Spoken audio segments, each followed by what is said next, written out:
கதைகள் பாகம் 2. என் பெயர் கல்பனா. எனக்கு வயது 27.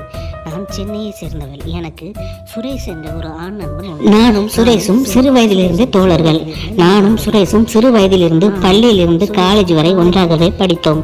எங்கு போனாலும் ஒன்றாகவே செல்வோம். எங்கள் வீடும் அவன் வீடும் பக்கத்து வீடுதான். ஒரு நாள் நாங்கள் ஒரு சுற்றுலாவுக்கு சென்றிருந்தோம். அது எங்கென்றா ஊட்டியிலிருந்து கொடைக்கானல் வரை என்று 2 நாட்கள் டூர். நாங்கள் பஸ்ஸில் ஏறி அமர்ந்திருந்தோம். அனைவரும் வந்துவிட்டார்கள். பஸ் கிளம்பியது. ஆட்டம் பாட்டம் கொண்டாட்டம் என பஸ்ஸும் நாங்கள் அனைவரும் சந்தோஷமாக ஏறி அமர்ந்திருந்தோம். மறுநாள் காலை 6 மணி பேருந்து ஒரு இடத்தில் நின்றது. வெள்ளை மேகங்கள் புடைசூழ அந்த இடம் ஒரு அழகான சொர்க்கம் போல் இருந்தது. என்ன ஒரு ரம்யமான காலை பொழுது! மூச்சு காற்று கூட காற்றில் கரைந்தது. இவ்வளவு அழகான ஒரு சூழ்நிலையில் நான் அவன் கைகளை பிடித்து கொண்டு அங்கிருந்து பார்த்து கொண்டே ஒரு ஹோட்டலில் தங்கினோம். ஹோட்டலில் குளித்து சாப்பிட்டுவிட்டு நாங்கள் வந்த பேருந்தில் ஏறி கிளம்பி ஒரு கொண்டை ஊசி வளைவில் பேருந்து சுற்றி வரும்பொழுது அது ஒரு அழகான டூரிஸ்ட் பிளேஸில் கொண்டு நின்றது. இயற்கை காட்சிகளை ரசித்த பொழுது நான் அவன் கைகளை இறுக்கமாக பிடித்து கொண்டேன்.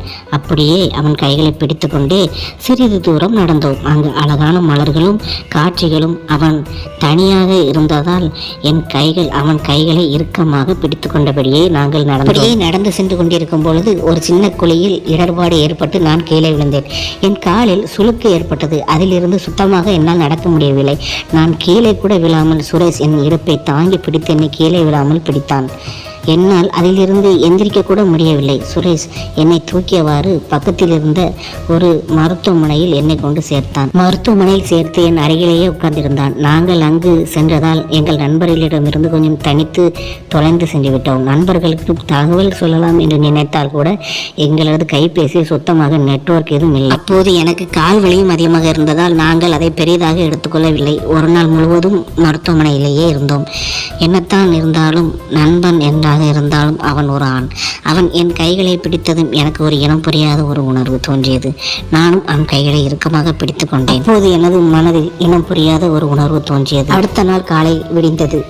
நாங்கள் மருத்துவமனையிலிருந்து டிஸ்சார்ஜ் ஆகி வெளியே வந்தோம். நண்பர்கள் அவர்கள் வீட்டுக்கு திரும்பினார்கள். நாங்கள் தனித்து விடப்பட்டோம். நாங்கள் பேருந்து நிலையத்தை நோக்கி சென்றோம். அங்கு ஊட்டியிலிருந்து புறப்பட்டு பேருந்து சென்னையை நோக்கி எங்களது பயணம் தொடர்ந்தது.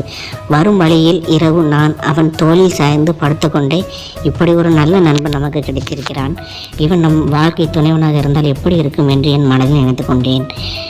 மறுநாள் காலை விடிந்தது. சென்னையை வந்து அடைந்தோம். அங்கிருந்து வீட்டுக்கு செல்லும் பொழுது ஒரு நிமிடம் அவன் என்னையும் என் கண்களையும் உற்று பார்த்தான். எனக்கு ஒரு நிமிடம் எனது ஹார்ட் டக் டக் டக் டக் என்று அடித்தது. என்னை பார்த்து ஐ லவ் யூ என்று சொன்னான்.